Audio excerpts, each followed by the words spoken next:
আমার খুব জল তেষ্টা পেয়েছে। ওরে বাপ রে, নদীর জলে ভাসতে ভাসতে আমি ফের এখন কোথায় চলে আসলাম রে? নদীর জলে এত বড় আপেল? এই কে রে? কে আমাকে ধরতে যাচ্ছে? আমি ঝন্টু। এখন আমি তোকে বাড়ি নিয়ে যাব, তারপর তোকে কেটে লবণ লঙ্কা দিয়ে খাবো। এই জন্টু, খবরদার আমাকে খাস না, আমার ভিতরে ভূত আছে। তুই যদি আমাকে খাস তাহলে তুই আমার মতো আপেল হয়ে যাবি। আমি বাঘের বাচ্চা, ওসব ভূতের ভয়ে আমাকে দেখাস না। এই তো তোকে খেয়ে নিলাম, কই কিছু হলো আমার? ওহ মাই গড, আমি তো সত্যি আপেল হয়ে গেলাম। গ্রামের লোক দেখলে তো আমাকে কেটে কেটে খেয়ে নিবে। কোথাও লুকাতে হবে আমাকে।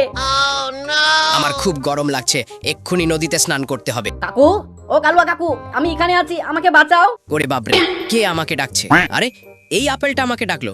এই ঝন্টু, তুই আপেল হলে কি করে? আর কি বলবো তোমাকে কাকু, নদীর আপেল আমি খেতে যাচ্ছিলাম, উল্টা আমি নিজেই আপেল হয়ে গেছি। তুই চিন্তা করিস না, থাম, আমি কিছু একটা বুদ্ধি বের করছি।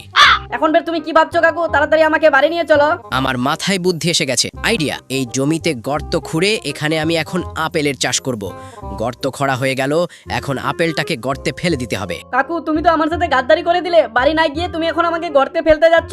আরে বোকা, বাড়ি গিয়ে কি করবি? তুই এটাই গর্তে যা আর দুটো হয়ে বেরিয়ে আয়। মাটি চাপা দিয়ে দিলাম, এখন একটু জল দিয়ে বাড়ি যাব। ও মালিক, একটু বেশি করে জল দাও, তারপর তো তোমার জমি থেকে রস ভরা আপেল বের হবে। আর জল নেই আমার কাছে, আমি এখন স্নান করে স্কুলে যাব।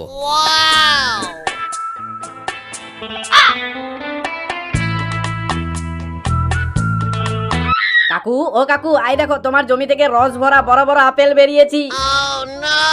স্নান করা হয়ে গেল। ওরে বাপরে, আমার জমি থেকে তো পাকা পাকা দুটো আপেল বেরিয়েছে। আমার নাম ঝন্টু আর এর নাম ফন্টু। আমরা দুই ভাই, আমরা খুবই বদমাস। খবরদার আমাকে খাওয়ার চেষ্টা করবে না। আবার তুই আমাকে ভয় দেখাচ্ছিস? এই নে, তোকে খেয়ে নিলাম। তোরা ঝন্টু ফন্টু কেউ কিছু করতে পারবি না। বারণ করা সত্ত্বেও আমাকে খাচ্ছ তো খাও। রাতে যদি আমি তোমার পেট খারাপ না করি তাহলে আমিও ঝন্টু আপেল না। রাতে পেট খারাপ হবে, রাতে দেখা যাবে। এখন আমি তোকে খাচ্ছি, খুব মজা লাগছে, দারুণ টেস্ট, সেই মিষ্টি। বন্ধু, কালুয়া কাকু তো আমার ঝন্টু ভাইকে খেয়ে নিল। তোমরা যদি আমাকে বাঁচাতে চাও তাহলে কমেন্টে ফন্টু লিখে দাও আর ভিডিওতে লাইক করে চ্যানেলটাকে সাবস্ক্রাইব করে দাও।